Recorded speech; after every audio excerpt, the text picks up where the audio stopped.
Beautiful. నీలాగే నీ wedding cards కూడా ముద్దుగా ఉన్నాయే. చాలేవే నీ పొగట్టలు నువ్వును. టాక్సీ దొరికితే బావుండు. ఇల్లు పక్కనే కదే, టాక్సీ ఎందుకు? ప్రదీప్ అనే ఇంటికి.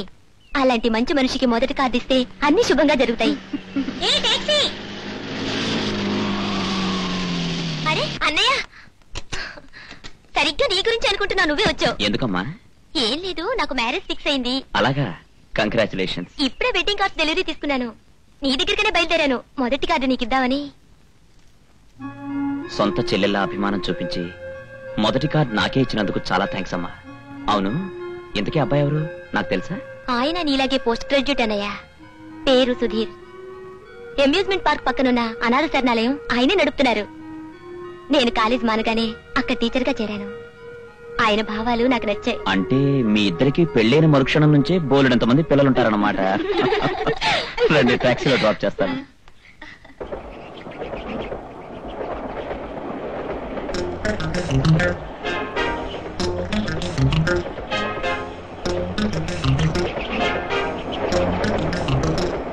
Excuse me, can you do me a small favour? నాకు చిన్న సహాయం చేయగలరా? ఏంటండి? I'm out of the town person. ఈ ఊరు పని మీద వచ్చాను. ఎవరో పిక్ పాకెట్ నా పాకెట్ కట్ చేశాడు. ఈ ఊళ్ళో నాకు తెలిసిన వాళ్ళు ఎవరు లేరు. మా ఊరు వెళ్ళాలంటే I don't have a single rupee in my pocket. మీకు తండ్రి లాంటి వాడిని, జీవితంలో ఎప్పుడు ఎవరిని అప్పడికి ఎరగను. Can you please help me 5 rupees? మీ రుణం. అయ్యో భలేవారండి, తీసుకోండి. This will serve my purpose.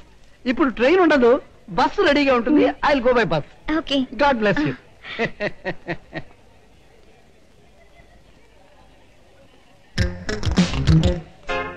Taxi!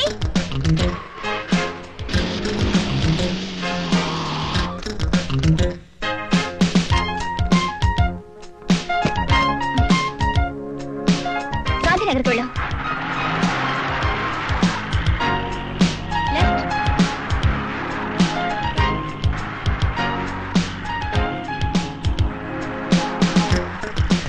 ఆరో నంబర్ ఇంటి దగ్గర ఆపు.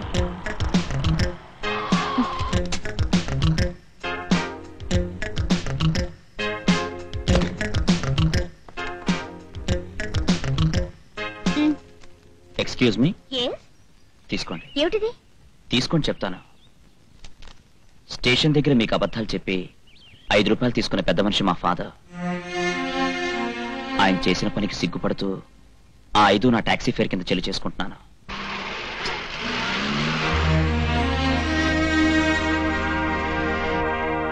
ఏమే, వారం రోజుల ముందు రమ్మంటే ఇప్పుడే రావడం? సారీ సుగుణ, నాన్నగారు ఊర్లో లేకపోవడం వల్ల రాలేకపోయాను. వచ్చి రాగానే మీనా వాళ్ళ ఇంటికి వెళ్ళి స్నానం చేసి డ్రెస్ చేంజ్ చేసుకుని డైరెక్ట్ గా వచ్చేసారు. హలో సుగుణ. అన్నయ్య రా. హలో. హలో. ఆయన ఎక్కడున్నారు? రూమ్ లో ఆయన ఫ్రెండ్స్ తో మాట్లాడుతున్నారు. చూసేస్తాను. ఏ ఎవరి ఆయన? ప్రదీప్ అని, ఎంఏ గోల్డ్ మెడలిస్ట్. మరి టాక్సీ నా కాలిసిలోనే పనిచేసేవాడు. నా కారణంగానే ఉద్యోగం పోయింది. నన్ను తన తోడపుట్టిన చెల్లెల కంటే ఎక్కువగా చూసుకుంటాడు. చదువు సంస్కారం ఉన్న మంచి మనిషి.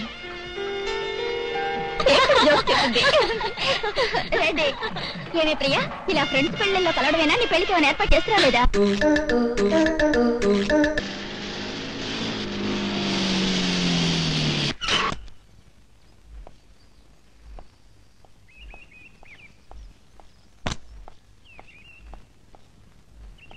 నాకు కొడుకు పడ్డ కదా రాస్కెల్, పిలువని ఆ భీమేశ్వరరావు గారిని, వారి ధర్మపత్రిని, వారి వంశోత్తర కూడా పిలువు.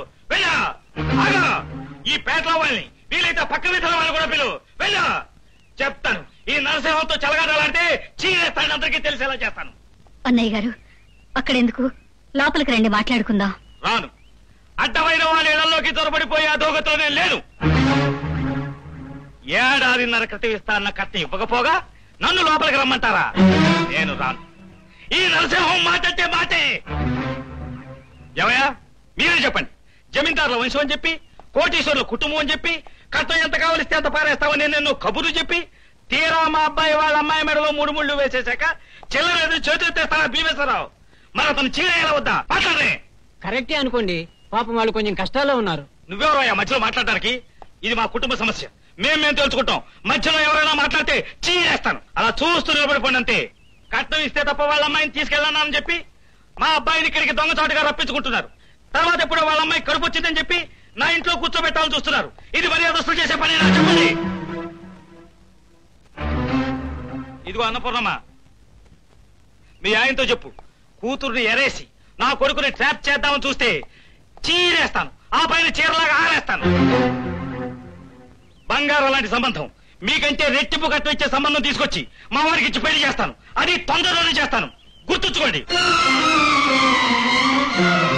బంగారు,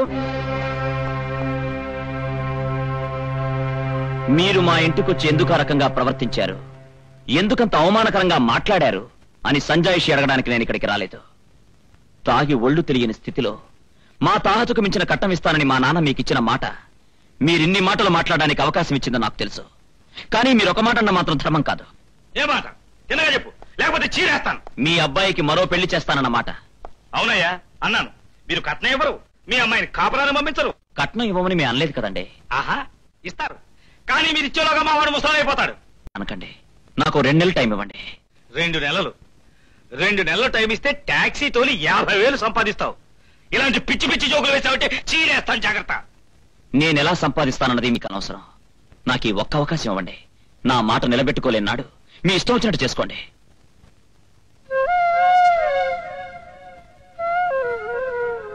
ఓకే, ఏదో చాణక్య లెవెల్లో శపథం చేసావు కనుక ఒప్పుకుంటున్నాను. You can go.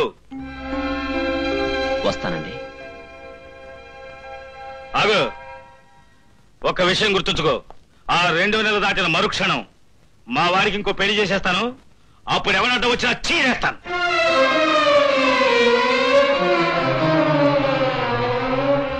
ఓకే.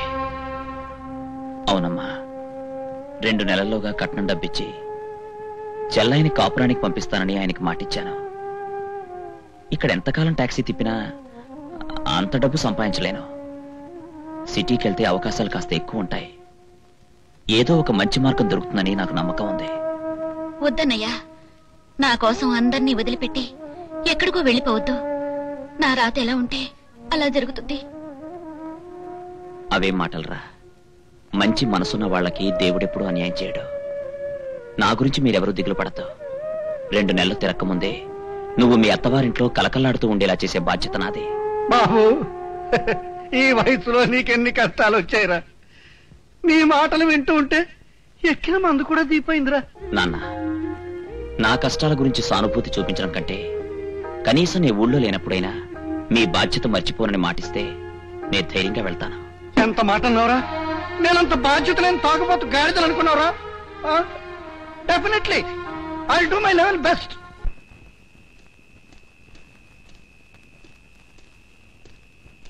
రైలు బండి త్వరగా రా, నేను చచ్చిపోవాలి. Come soon, I want to die. జల్దీ ఓ, मैं मर जाना है. శీఘ్రం బావా, నా చెత్త పోరే. వేగం మనం జ్ఞానం మర్చిపోవా రావా. అయ్యో, ఎవరు నువ్వు?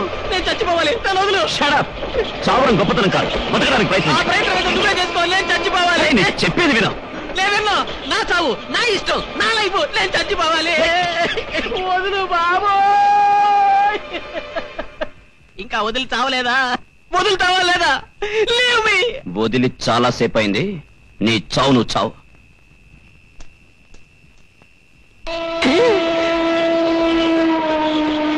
వచ్చేస్తుంది. బాసు, బాసు, బాసు, బాసు, నేను చావడానికి ఒక మార్గం చెప్పు బాసు.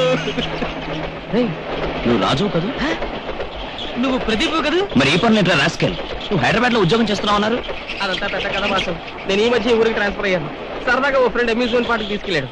మొదట్లో డబ్బులు బాగానే వచ్చాయి, తర్వాత ఏకపోవడమే. ఆ తర్వాత ఆఫీస్ డబ్బులతో కూడా ఆట మొదలెట్టాను. ఆ విషయం మేనేజర్కి తెలియడం, ఉద్యోగం పోవడం, ఇలా చావడానికి ప్రయత్నించడం.